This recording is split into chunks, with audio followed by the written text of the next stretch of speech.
디올백 대고 과자 사탕 믹스커피는 안 된다는 권익위. 윤근혁 교육의 창. 아이들 앞에 어른으로서 서야 함이 요즘처럼 부끄러운 적이 없습니다. 스스로에게 부끄럽지 않게 살라고 말해왔는데 아이들에게 가르치기 부끄럽습니다. 부끄럽습니다. 이 암흑의 교사가 청탁금지법 질의응답 게시판에 지난 6월 21일 올린 글이다. 이 교사는 부끄러웠을 뿐 아니라 억울하고 한심하고 속상했다. 스승의 날 카네이션 한 송이도 생일날 아이들이 정성을 담아 준비한 케이크 한 조각도 거절하며 살고 있는 교사입니다. 제가 실수를 했네요. 학부형과 아이들에게 제 아내 연락처를 알려줘야 했네요. 20년 넘게 더욱 주변을 살피고 조심하며 살아온 그간의 세월이 너무 억울하고 한심하고 속상해 잠을 이루기가 어려운 요즘입니다. 같은 게시판에 한 학부모는 다음처럼 적어놓기도 했다. 아이가 순수한 마음으로 우리 선생님 목 아프시다면서 가져다 드린 사탕 한 알도 안 받으시더라고요. 양 암흑의 초등학생 학부모가 같은 게시판에 지난 6월 21일 올린 글은 이렇게 시작된다. 이 학부모는 지금 완전히 헷갈리고 있는 것이다. 아직 반장도 없고 학교 생활기록부도 모르는 나이라 청탁 목적으로 사탕을 가져간 건 당연히 아니죠. 학교 선생님들은 사탕 한 조각도 못 받는 세상인데 대통령 부인이 받는 명품백은 문제가 없다고 하시니 너무 헷갈리네요. 저도 선물 좀 전해드릴래요. 절대 사심은 없습니다. 이에 대한 국민권익위 답변에는 칼날이 서 있었다.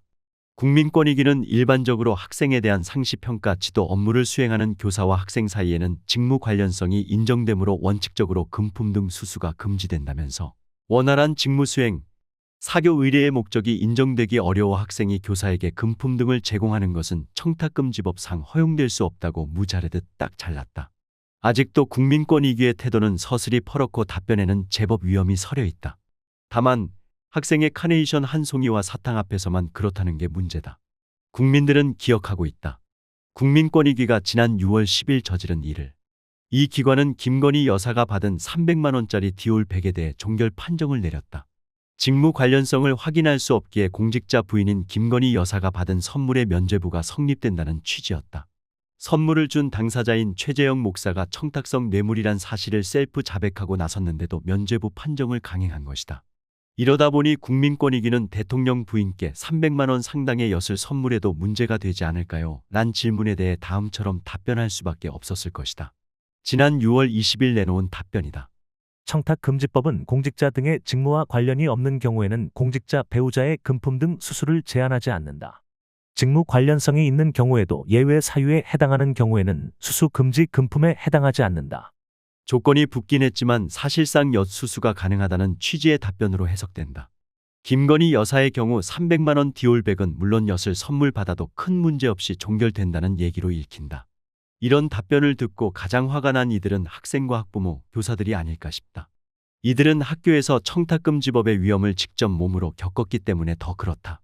그러하기에 국민권익위의 변심과 변신을 누구보다도 더 깊고 더 빨리 알아차릴 수 있다.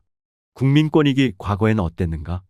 청탁금지법 질의응답 게시판을 살펴본 결과 이 기관은 교육자들의 경우 1,000원 상당의 과자, 열쇠고리 선물, 수상 축하 카네이션, 믹스커피 등에 대해 모두 허용되지 않는다는 취지로 답변해왔다.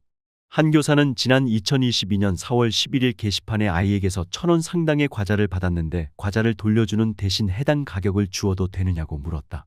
이미 과자를 먹어버린 것으로 보인다. 이에 대해 국민권익위는 받은 금품 등을 제공자에게 반환하기 어려운 사정이 있는 경우에는 소속 기관장에게 인도해야 한다면서 공직자 등이 수수 금지 금품 등을 받은 경우라면 원칙적으로 해당 금품 등을 제공자에게 지체 없이 반환하여야 할 것이라고 답변했다. 학생으로부터 열쇠고리를 받은 한 공립학교 교사는 2018년 10월 2일 게시판에 해외여행을 다녀온 학생에게 작은 열쇠고리를 받았는데 받으면 안 되는 것이냐고 물었다. 이에 대해 국민권익위는 학생에 대한 상시평가 지도 업무를 수행하는 교과 담당 교사와 학생 사이에는 직무 관련성이 인정되므로 원칙적으로 금품 등 수수가 금지되고 원활한 직무 수행, 사교 의례의 목적이 인정되기 어려워 학생의 선물은 허용되기 어렵다고 잘라 말했다. 이런 단호한 입장은 믹스커피를 받아도 되느냐는 2017년 6월 28일 질문에 대해서도 마찬가지였다. 국민권익위는 수상기념 카네이션꽃 선물 또한 사실상 금지했다. 올해 3월 11일 한 대학생으로 보이는 학생은 게시판에 연구실 지도교수가 우수강의상을 받았다면서 공적인 축하를 위해 학생 대표가 카네이션을 드리는 것이 청탁금지법에 어긋날지 문의한다고 질문을 던졌다. 이에 대해 국민권익위는 지난 4월 16일 답변에서 일반적으로 학생에 대한 상시평가 지도 업무를 수행하는 교수와 학생 사이에는 직무 관련성이 인정되므로 원칙적으로 금품 등 수수가 금지된다고 강조했다. 이러다 보니 국민권익위가 소잡는 칼로 손은 잡지 않고 교사와 학생, 학부모의 카네이션과 1,000원짜리 과자만 베고 나섰다는 소리가 나오는 것이다. 국회 교육위 강경숙 의원은 최근 논평에서 이 같은 국민권익위를 겨냥해 잘못된 해바라기식 권력 지향이라면서 정부의 타락, 국격의 실추, 공교육의 포기라고 비판했다. 타락이란 올바른 길을 벗어나 잘못된 길이나 낭떠러지로 나가떨어지는 꼴을 뜻하는 말이다. 지금 세상에 떠도는 유전무죄, 유권무죄, 유검무죄란 말은 모두 권력의 타락을 보여주는 증자다. 돈과 권력, 검사의 힘 등 세 가지 모두 공직자의 부인이라는 이유로 면죄부를 받은 김건희 여사가 갖고 있는 무기라는 게 내 생각이다. 다시 국민권익위 게시판으로 눈을 돌려보자. 지난 6월 18일 한 학부모는 아이 선생님께는 캔 커피 하나도 안 된다고 하셔서 아무것도 못 갖고 갔는데 법이 바뀌었나 보다. 부인한테 300 이내면 되는 것이냐고 물었다. 이에 대해 국민권익위는 지난 7월 1일 늑장 답변을 내놨다. 내용은 청탁금지법은 공직자 등의 직무와 관련하여 공직자 등의 배우자가 수수금지 금품 등을 수수한 경우 이를 공직자가 알고도 신고하지 않으면 해당 공직자 등을 제재하도록 규정하고 있다. 다만 이 경우에도 예외 사유에 해당하는 경우에는 수수금지 금품 등에 해당하지 않는다고 답했다. 위 내용은 김건희 여사의 300만 원 엿 선물 질문과는 차이가 있다.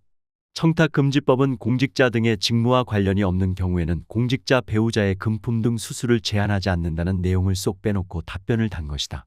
결과적으로 보면 김건희 여사에게 300만 원 엿 선물은 가능하지만 선생님 부인에게 300만 원짜리 선물은 불가하다는 취지로 해석된다. 이러니 최근 국민권익위 답변은 코에 걸면 코걸이, 귀에 걸면 귀걸이가 되는 막걸리 답변이 되어버린 것이다. 국민권익위의 권위는 이미 타락했다. 국민권익위가 쌓아올린 공든 탑을 국민권익위 스스로 무너뜨린 것이다. 이런 것을 자책골이라고 하고 이런 현상을 부메랑이라고 한다. 주로 1,000원짜리 과자와 카네이션 앞에서만 소잡는 칼을 들었던 국민권익위 귀 기관의 무은장구를 빈다.